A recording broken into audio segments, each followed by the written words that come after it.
The Great Saltair. You've certainly seen what looks more like a modern knockoff palace from the Ottoman Empire, the roadside attraction of sorts, just off I-80 near Lake Point. It is a strange place. And you go inside here and it's all this old wood. Chris Merritt, State Historic Preservation Officer, told me step one in speaking about this strange historic structure is getting the history straight first. Because after all, this building is an imposter. That's been festooned to look like the first two Saltair resorts. Fitting that a historian uses words that harken back to another time, let's take a trip back to the Gilded Age of the 1890s, when a building rose from the desert soil to define a region. No, not the Salt Lake Temple, finished in 1893. That same year, leadership for the Church of Jesus Christ of Latter-day Saints were excited about something less spiritual in nature. But for some, seeing the Great Saltair for the first time must have been a religious experience. But this was grand. This was massive architecture, and it was meant to be imposing. It was meant to be this worldwide feature. They built it, and the people did come. For the better part of a quarter century, this massive 100-foot-tall pavilion lakefront resort hosted those looking for rest and relaxation away from the city in style. And it was easy to get here on the train from downtown, a 16-mile-long straight shot.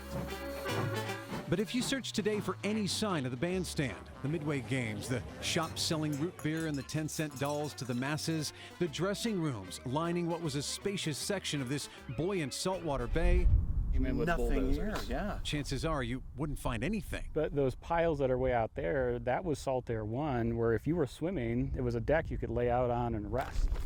I followed Chris for more than a mile onto what is now flat, long-since dry lake bed without many notable features. But he knows just where to look. The piles that were driven in 1892, just before construction, these are probably those original poles. Wooden poles preserved by the salt that used to hold up the rail line over the water here.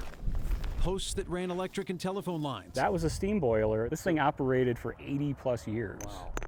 Even pieces of bottles and dishes that tell the story of days gone by. Teacup handles, coffee mugs, corks from all those soda bottles. You're right underneath the big dance hall right here. The dining hall's kind of off to the side. Oh yeah, there's those are the big fragments. Look at that design. That's 1930s. That's incredible. You have a little bit of everything. Countless hundreds of thousands showed up year after year to stand, sit, and swim in awe of this wonder of the West, through waters thought to have healing in the shallow depths. I love it because it gives me perspective on my own place in this story. From the pioneers to U.S. presidents who enjoyed bathing in the waters where I'm standing right now, the Great Salt Lake was a draw for more than 50 years. And perhaps if the medicinal properties of the water itself were overblown, what we know for sure looking into the future is that this great fixture of our region isn't going to fix itself.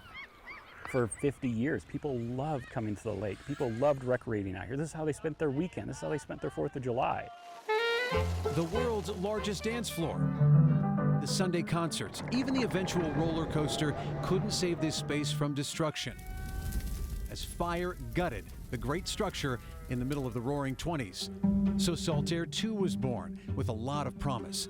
But not long after it reopened to a crowd of 10,000, big changes would threaten to shutter it for good. When the lake water goes up, everybody's happy. When lake waters go down, businesses close. The lake water, or lack thereof, coupled with the Great Depression, followed by another World War. The writing was on the wall for years, and after limping along into the 1950s, what was once great became a relic of the past, falling into decay and eventually burning to the ground for the last time, more than 50 years ago.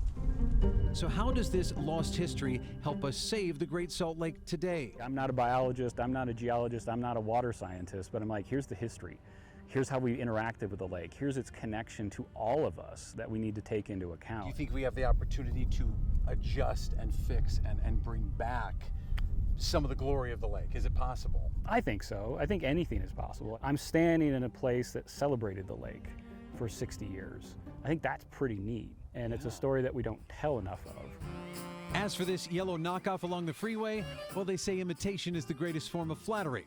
If you celebrate something, you love it. And if you love it, Chris tells me, you'll save it. Reporting from the Great Saltair, Dan Spindle, KSL 5 News.